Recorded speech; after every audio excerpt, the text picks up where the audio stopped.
The Buffalo Bills broke training camp on Thursday. We're discussing the top takeaways from practice, the overall winners and losers from camp, and a look ahead to Saturday's preseason opener against the Indianapolis Colts today on Locked On Bills.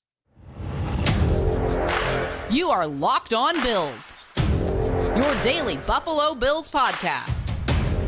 Part of the Locked On Podcast Network, your team every day.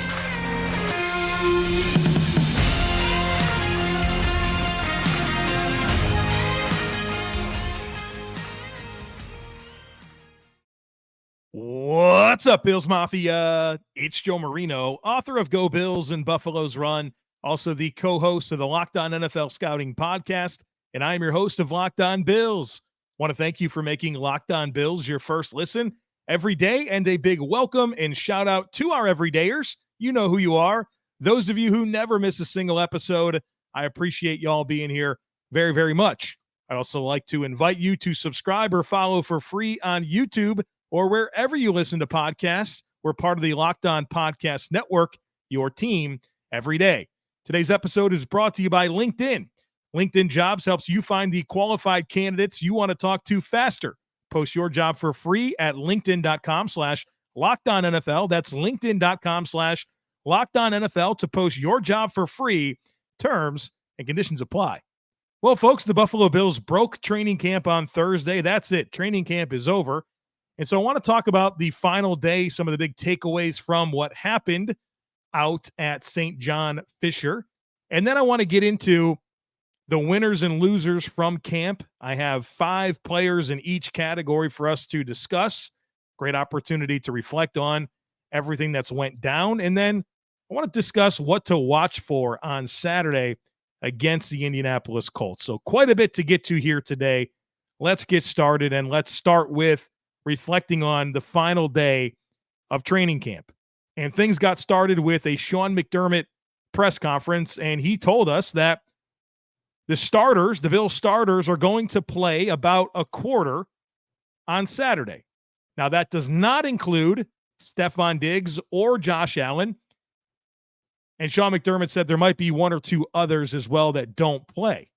But he did say that Josh Allen will play at some point during the preseason, which also means that the starters will play again at some point during the preseason, because Josh Allen's not going to go out there without the starting supporting cast with him. And I know that everybody has a different appetite for starters playing in the preseason. And I'll tell you what my appetite is. I'm for it. And I'm not for them playing extensively, but I think it's helpful. And I know that everyone's concerned about injuries. Me too. But how do you get ready to play football? Well, you play football. You go through the process of warming up for a game, playing a game, facing the live bullets. That's going to help you be as prepared as possible for when everything does matter. And so people like to say preseason's meaningless. It's not. It's extremely meaningful. It's not just about Josh Allen and Stefon Diggs. There's 53 men that are going to make this roster, and you need to get as much as you can from them. You need to have as many exposures as possible to give you the information necessary to figure out which 53 guys should make your roster, in addition to getting your guys ready to play football games. And I know that there's a chance of injury. There's a chance of injury every single day, and you want them to be healthy. But the way that you get ready to play football is you play football. And if you want the Bills to go out there and play their best football on September 11th in New Jersey against the New York Jets, this is a good step in that direction. Now, fingers crossed, everyone's healthy at the end of it, but I'm in favor. I don't get caught up in this whole put them in bubble wrap and then you got to go play a season, right? No, you got to get calloused up. You got to play. It's going to be helpful. So I'm not team put everyone in a bubble wrap and don't ask them to play football to get ready to play football. That doesn't add up to me. All right, so we do have some good injury news and some bad injury news. At Oliver, the good news is that Ed Oliver returned to practice. So we had a couple of days there where he had some back soreness. He's back in practice on Thursday. However, Damian Harris, Cam Lewis, and Reggie Gilliam all remained out with their respective injuries. And of course, Von Miller, Tyler Medikevich still on the PUP list. Now, there was an injury during practice that concerns me. And we don't know the severity of the injury, but Terrel Bernard, Bill's second-year linebacker in competition with Tyrel Dodson to be the starting middle linebacker, he was injured. He left practice. He did not return. And it has since come out that it's a hamstring injury for Terrel Bernard. And we don't know the severity. I mean, it could be a couple days. It could be a couple weeks. Hamstrings can be tricky. And we know that the Bills historically have been pretty cautious when it comes to hamstrings. And this is certainly not helpful for Terrel Bernard in his quest to be the Bills starting middle linebacker, especially after at least my observations last week indicated to me that Tyrel Dodson felt like he was ahead in that race. And I feel like others have shared the same thought that have been observing practices as well. And so this doesn't help Terrel Bernard at all. But it speaks to a bigger concern with Terrel Bernard, and that's just he's had a lot of injuries. A lot of injuries.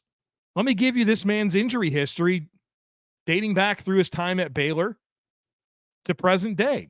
2017. Terrel Bernard had a season-ending broken foot. 2019. Had a broken hand that required surgery. 2020, season-ending shoulder injury. It was fractured shoulder and a torn labrum. 2021, he missed a game with a knee injury. He had it scoped. And now this. There's just a lot there.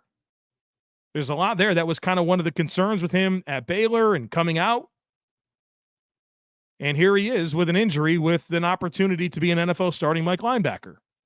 It's unfortunate. Obviously, he didn't choose to get injured, but I mean, he's a smaller linebacker with an injury history.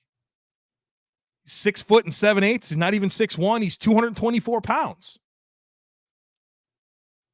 With an injury history, trying to play Mike linebacker in the NFL.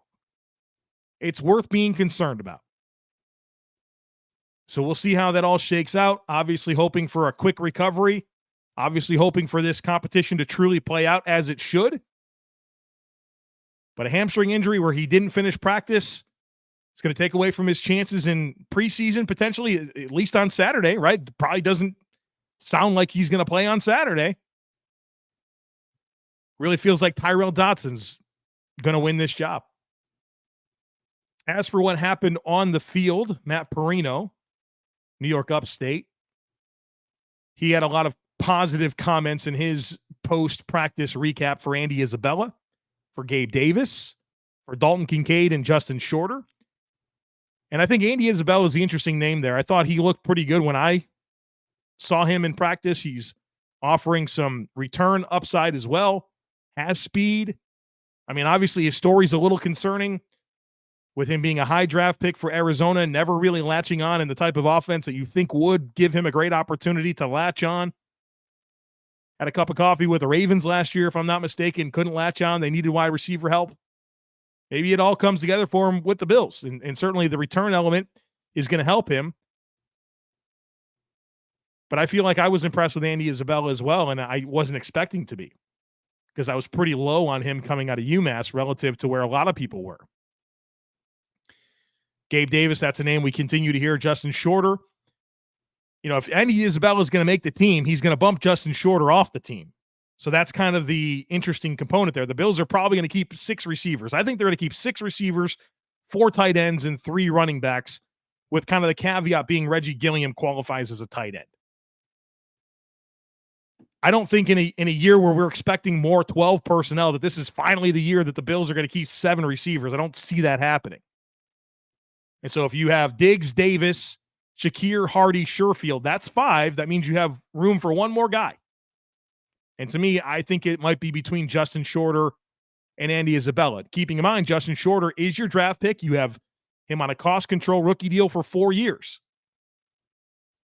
But those guys, I mean, low-key, fun little position battle. Again, 2 very different skill sets. You know, I think one guy's going to make it and one guy won't. Sounds like things got a little chippy. Had a little scrap between Tommy Doyle and Shane Ray. Stefon Diggs and Kyer Elam got chippy, and that's been a fun rivalry to watch. I commented on it last week when I was there. Diggs and Elam get after each other, and I love that. It's very competitive. And then as far as the camp battles that we've been paying attention to, all three of the cornerbacks in contention for CB2, Benford, Elam, and Jackson, got run with the first team. Tyrel Dodson ran all of the middle linebacker reps with the first team. And then when Bernard got injured, Baylon Spector came in and ran with the second team. And I guess, Spector's back in this conversation a little bit, I guess. And then Ryan Bates and Osiris Torrence continued to rotate at right guard. All right, folks, in the next segment, we're going to talk about the overall winners and losers from Buffalo Bills training camp. But first, need to tell you about LinkedIn. These days, every new potential hire can feel like a high-stakes wager for your small business. You want to be 100% certain that you have access to the best qualified candidates available, and that's why you have to check out LinkedIn Jobs. LinkedIn Jobs helps you find the right people for your team faster and for free. Folks, it is so easy to create a free post over at LinkedIn Jobs. And once you create that free job post, you add your job in the purple hashtag hiring frame to your LinkedIn profile to spread the word that you're hiring. And then simple tools like screening questions make it easy to focus on candidates with just the right skills and experience so you could quickly prioritize who you'd like to interview and hire. That's why small businesses rate LinkedIn Jobs #1 in delivering quality hires versus leading competitors. LinkedIn Jobs helps you find the qualified candidates you want to talk to faster. Post your job for free at linkedin.com/LockedOnNFL. That's linkedin.com/LockedOnNFL to post your job for free. Terms and conditions apply.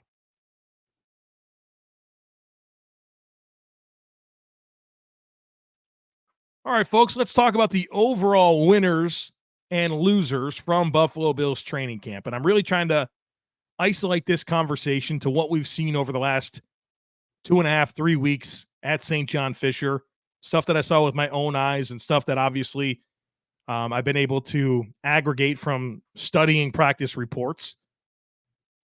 I have 5 winners and 5 losers. I'll give you my 5 winners first, and then we'll get into the losers before we shift gears to focusing a little bit on what to look for against the Colts on Saturday.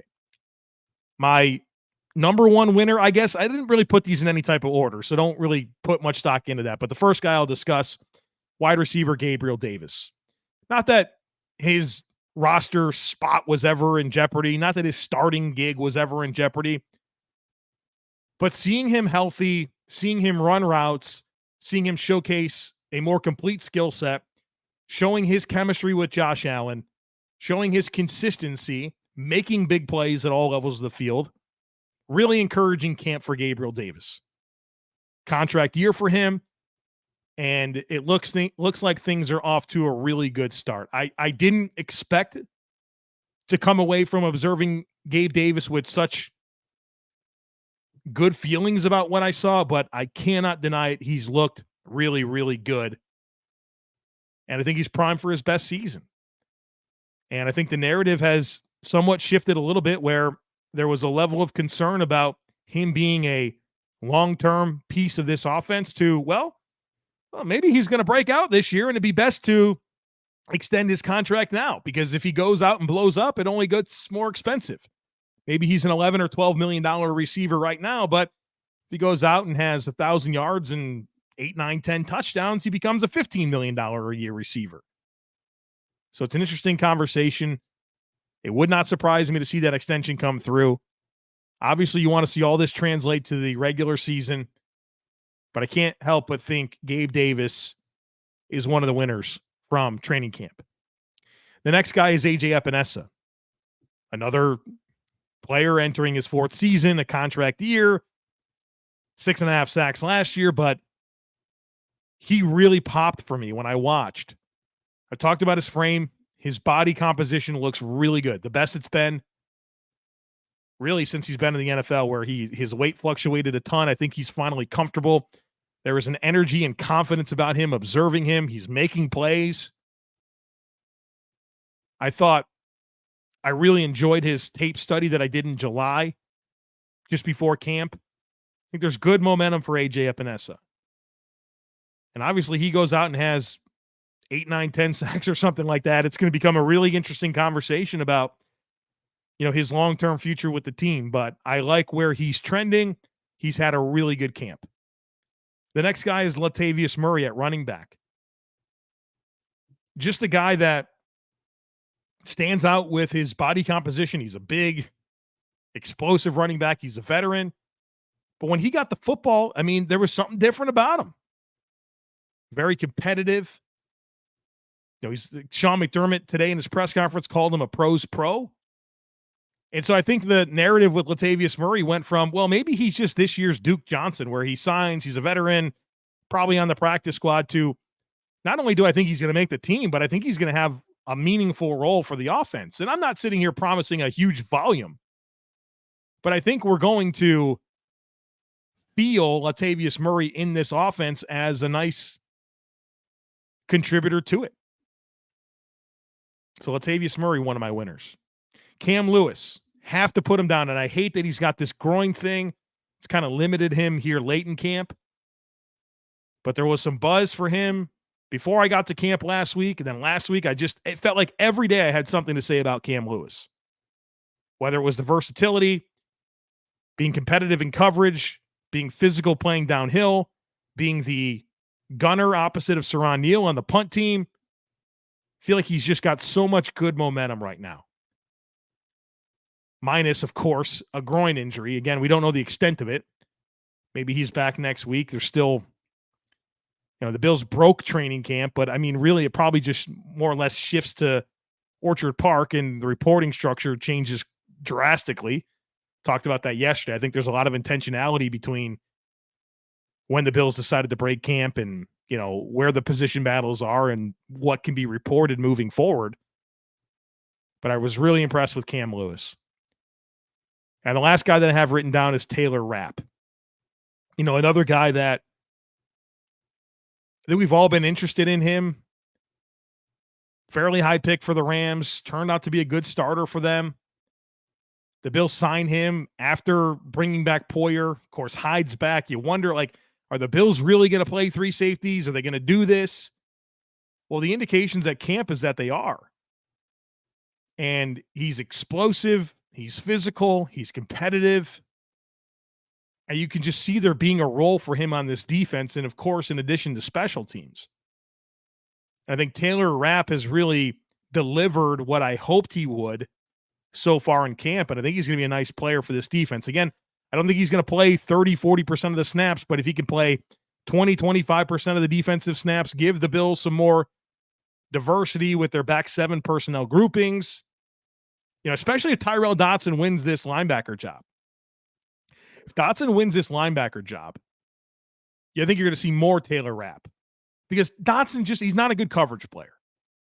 Long and late downs, obvious passing situations. I could see your second level being Rapp and Milano. Of course, Taron Johnson in the slot with Hyde and Poyer in your two corners. I think the path's quite clear for Taylor Rapp to make an impact on this football team in 2023.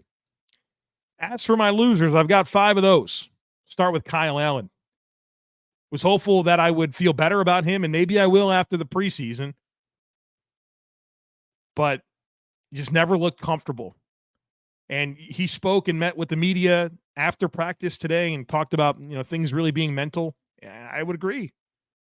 Because mentally it doesn't look like he's comfortable, and I think that's taking away from what he can do physically. When you're not playing fast, when you're not getting through your reads, when you're indecisive, it's going to take away from your ability to throw good footballs. So I'm really hoping to see him be more effective here during preseason. The next loser I have written down is Baylon Spector. Not really sure he did anything wrong, but from being kind of in this mix a little to start at middle linebacker to, well, it was good experience for him to have the one practice. It was kind of a drastic shift for him. And I don't know that he did anything wrong. I think the Bills were just more interested in other candidates. And so it looks like year 2 for him is going to be backup type role, special teams, and on the outside looking in when it comes to a starting role. The next guy is Kingsley Jonathan. Kingsley Jonathan had some fans out there going into this camp, and I understand why. He didn't make the Bills team last year, but flashed a little. Bears signed him to their active roster. Found his way back to the Bills' active roster at some point last year. Had a couple moments late in the season, but the guy's been quiet at camp. Maybe preseason will unlock more from him, but it doesn't feel like entering his second season there's much momentum. The next guy is Dean Marlowe. And maybe Dean Marlowe was always signed to this roster to be put on the practice squad, which I would totally understand. But what's his path to the roster? I mean, the Bills' top three safeties are well established, with it being Poyer, Hyde, and Rapp. Then you have Cam Lewis / Damar Hamlin, and then it's like Dean Marlowe. I don't see, barring injury, I don't see how he makes this roster. And he's gotten twisted up a few times in coverage. He's obviously got a lot of time on task with Sean McDermott dating back to Carolina. But I'm just not sure he's positioning himself well to be on this active roster.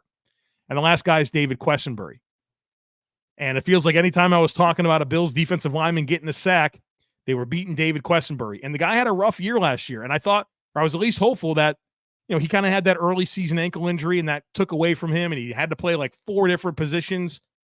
And all that's really hard. But this guy, by all indication, is healthy and he is struggling. We saw the initial depth chart. And again, I don't think you put too much into it, but he was the 3rd right tackle. I don't know. I don't feel like he has much momentum at all to make this team. So real quick, the winners. My 5 winners: Gabriel Davis, AJ Epenesa, Latavius Murray, Cam Lewis, Taylor Rapp. My 5 losers: Kyle Allen, Baylon Spector, Kingsley Jonathan, Dean Marlowe, and David Quessenberry. All right, folks, after a quick break, we're going to shift our focus to Saturday's preseason matchup against the Indianapolis Colts, what I'm watching for. I'll be right back.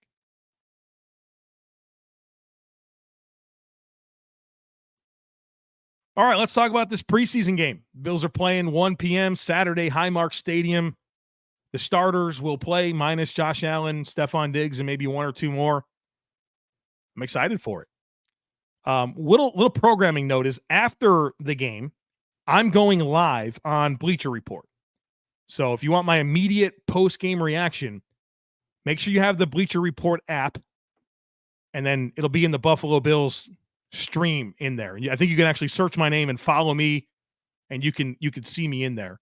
I'll tweet out a link and all that. And if you're in the subtext community, I'll of course share a link as well. But after the game, right away, I'm going live on Bleacher Report, and then of course after that, I'll record Locked On Bills. So that's all coming for you this weekend, and that'll be true for all 3 preseason games. So that'll be fun. So what to watch for? Well, first, let me just make a comment about the Colts. They're starting Anthony Richardson in the game. That's going to make it fun. Anthony Richardson, the number 4 overall pick out of Florida.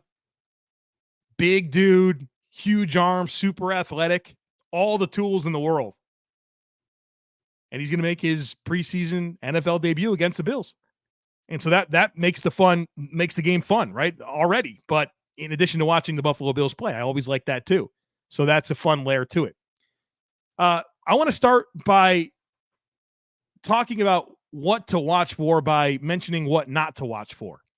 I don't think you're going to see all of these schematic elements that we've been talking about that we've seen at camp, whether it's some of the creativity with 12 personnel on offense, some of those groupings, some of the aggressive stuff we talked on defense. This isn't going to be the Bills' big opportunity to showcase that stuff. It's preseason. You're looking for execution within your fundamental principles of your operation. And so when you watch the game, don't be like, well, you said this is going to be a Jim Johnson style defense and there's going to be all these fun layers of 12 personnel and wrinkles and tight end utilization. Like, temper your expectations. That's not what Sean McDermott's trying to put on display for the New York Jets to get ready for. But more specifically, what I am watching for, number 1, backup quarterbacks. You knew I was going to say that. If you've been listening to this podcast, if you're an everydayer, backup quarterbacks is going to be a big part of this game. And I don't know what the distribution is going to be. Maybe Kyle Allen gets the first half and Matt Barkley gets the second half. But I want to see some comfort and some execution. And look, it's okay if they don't look good in this week, but I want to see some progress and I want to see it grow throughout all 3 preseason games. I want to have some level of confidence in these backup quarterbacks. So that's number 1. Number 2 is offensive line depth, specifically Osiris Torrence, Tommy Doyle, and Nick Broker. Osiris Torrence, second-round pick, competing with Ryan Bates for the right guard job.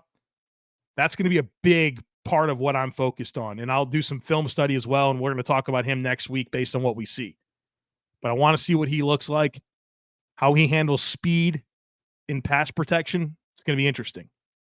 Tommy Doyle is fascinating. It feels like things have been really quiet there. I feel like the Bills like him. Coming off of an ACL injury in week 3, just been quiet. You saw the initial depth chart. They put him as a second left tackle behind Deion Dawkins. Is that really going to be true on Saturday? What does he look like? Because from a tools perspective, he's got a lot in terms of size and athleticism. Year 3 for him. What does he look like? I'm fascinated to find out. Because, I mean, are we living in a world where the Bills are one snap away from Tommy Doyle being the left tackle? I'll be paying close attention. And the other guy's Nick Broker, draft pick. Things have been quiet there too.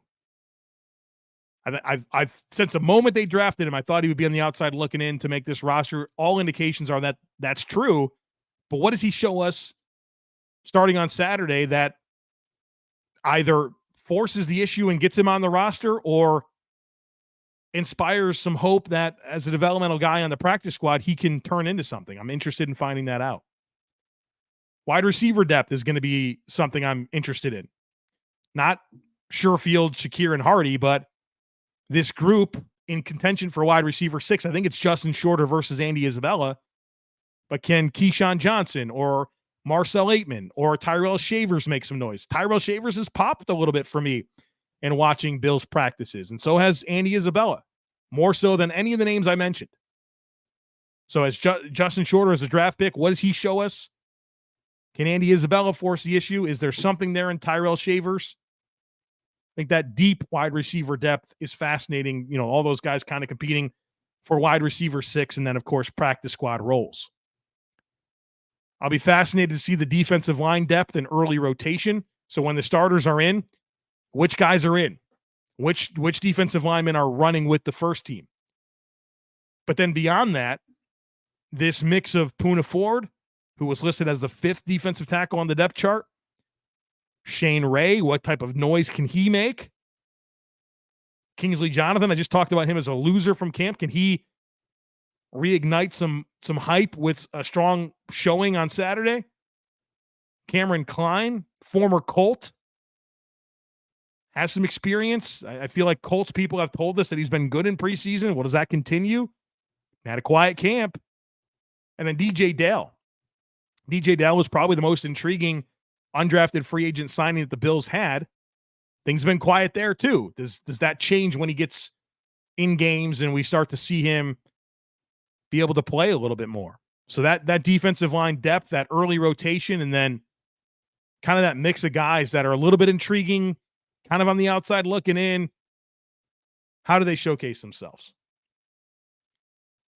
Then I'm interested in the middle linebacker stuff. And this was, I had these notes down before Bernard injury happened, but you know, Tyrel Dodson, obviously, he's going to get some opportunity to play, right? We want to watch his command, what type of impact he has, his comfort in space. I don't think we're going to see Bernard. So that means we're going to get more Baylon Spector. Can he reinsert himself into this competition? AJ Klein's part of this team. You know, is that kind of going to be your rotation? Are you going to see Dodson, then Spector, and then Klein? I think that's probably true. Would have been more interesting to see what that looks like with a Terrel Bernard healthy. I don't think he's going to play. So that's going to be fascinating. And then lastly, there's a couple corners that I'm interested in. And not Jackson, Elam, Benford. They're going to play. They're interesting, of course. But Alex Austin, a draft pick. So a lot of what I talked about with Nick Broker, the second the Bills drafted him, I thought it was an uphill climb for him to make the roster. I think these types of exposures will be big for him. And so I'm interested to see that. And then Jamarcus Ingram. I talked about Jamarcus Ingram as a dark horse. Haven't heard a peep about what he's been doing in practice. Didn't pop for me at all when I was there. But we've heard Bean hype him up. We've heard Von Miller hype him up. He got a little bit of run last year. How does this look, right? Alex Austin, Jamarcus Ingram at corner. And obviously, I'm interested in every single thing that happens with the Buffalo Bills. But the stuff that's a little bit elevated through the context of preseason game one with all that's happening with this team, I thought that was the most compelling stuff to pay attention to on Saturday. All right, folks, the next time that you're going to hear from me is after the preseason game. And so the Bills play at 1 o'clock. We'll watch the game. I'll get my Bleacher Report stuff done. Then I'll get on to Locked On Bills, and you'll get a Saturday podcast. So don't miss it. Make sure that you're subscribed. We'd love it if you took a second to rate, review, and share the podcast. Have a great rest of your day. Go Bills.